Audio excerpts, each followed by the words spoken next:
बुरहानपुर के आजाद नगर के नदीम किराना के पास कांग्रेस उम्मीदवार ठाकुर सुरेंद्र सिंह के समर्थन में नुक्कड़ सभा आयोजित की गई। सभा में बड़ी संख्या में लोग मौजूद थे। देखिए सभा में क्या कहा फरीद काजी ने।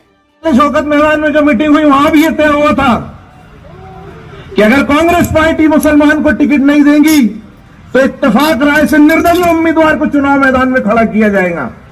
मेरी बात तो गौर से सुनना, निर्दलीय उम्मीदवार को चुनाव में मैदान खड़ा किया जाएगा। एमआईएम पार्टी से चुनाव लड़ाने की बात नहीं हुई थी और निर्दलीय की बात इसलिए हुई थी क्योंकि हमको विधानसभा के अंदर हमारा नुमाइंदा जिताकर भेजना था, क्योंकि हमारे साथ में बुरहानपुर के बहुत सारे बहुसंख्यक हिंदू कांग्रेसी भाई भी मौजूद थे जिन्होंने वादा किए थे कि अगर निर्दलीय भी लड़ाए तो हम खुल के तुम्हारे साथ देंगे। नफीस भाई मेरे बड़े भाई, मैं उनकी बहुत इज्जत करता हूं, लेकिन नफीस भाई मुझे अफसोस है कि ना तो आपने कांग्रेस से टिकट मांगा था और ना आप कांग्रेस के उम्मीदवार थे, बल्कि मेरा वीडियो सुनिए आप दो भाई बीड़ी फैक्ट्री का। जब वहां नफीस भाई मौजूद थे तो उस दिन तक के उनको यह नहीं मालूम था कि वहां क्यों बुलाया गया।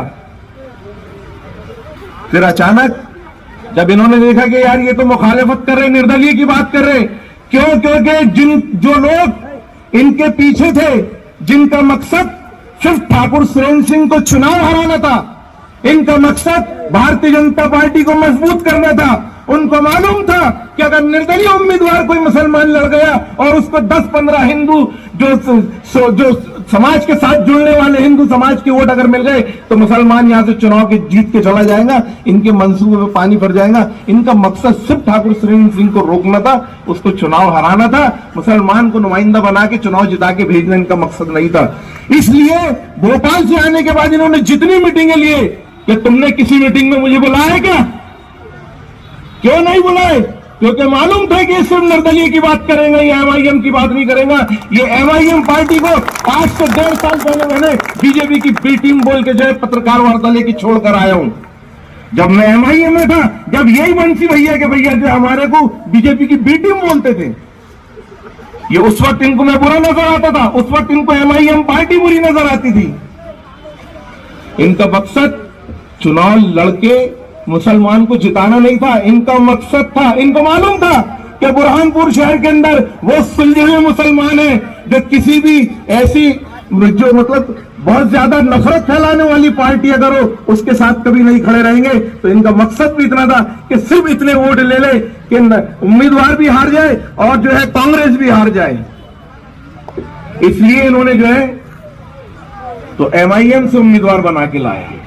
एमआईएम के लोगों के मुझे भी फोन आए, आप हमारे उम्मीदवार बन जाओ। मैंने कहा मुझे चुनाव नहीं लड़ना, मैंने कांग्रेस पार्टी से टिकट मांगा था, आखिरी तक मांगा, दिल्ली तक गया, फॉर्म भी भरा, पार्टी ने टिकट नहीं दी। उसके बाद ठाकुर सुरेंद्र सिंह जी के साथ में मैं इसलिए खड़ा हुआ क्योंकि मेरा मकसद सिर्फ चुनाव लड़ना नहीं था। हम अल्पसंख्यक उम्मीदवार की, मुसलमान उम्मीदवार की नुमाइंदगी इसलिए नहीं मांग रहे थे कि हमको गली मोहल्लों के अंदर नालियों का काम करवाना है, सड़कें बनवाना है। हमारा मकसद ये था कि विधानसभा के अंदर हमारी आवाज पहुंचेगी, हमारे अपने जो मसाइल है उस पर बात करने के लिए हमारा अपना नुमाइंदा वहां पर रहेगा। मकसद हमारा ये था। उसके बाद इनका मकसद जाहिर हो गया। ये बीजेपी को जो है चुनाव जिताने को उतर आ गए, कांग्रेस के खिलाफ खड़े हो गए। जो पार्षद इस्तीफा देके इनके साथ में गए थे, 10 पार्षद वापस कांग्रेस पार्टी में इनसे नाराज होकर आ गए कि तुमने हमारा इस्तेमाल किया।